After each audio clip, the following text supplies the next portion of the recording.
দেখেন এই আপু এখানে দাঁড়িয়ে কথা বলতেছে ফোনে। পাশে থেকে চোরটা এসে তাকে তো পিটাইছে। পিটানোর পরে দেখুন মোবাইল, তার ব্যাগটা নিয়ে চলে যাইতেছে। তো পাশে থেকে একটা মোটরসাইকেলওয়ালা আসতেছে। সে দেখতে পাইতেছে।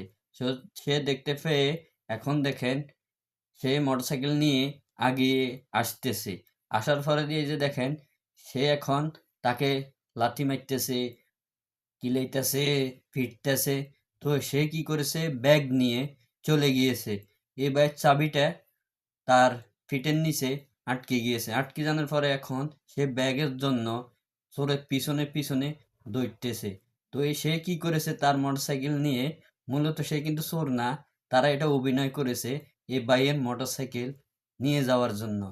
তুই দেখেন এখন চোরে দৌড়ে আগাদি আর এই আপুটা এসে যে ভাই হেল্প করার জন্য এসেছে তার মোটরসাইকেল নিয়ে চলে যাইতেছে বাড়ি দিয়ে। তো এই ভাইয়ে দেখুন দোনোজনরা আটকিয়ে ফেলছে। তো এটা কি উচিত হয়েছে ভাইয়ের সাথে? ভিডিওটা ভালো লাগলে শেয়ার করবেন।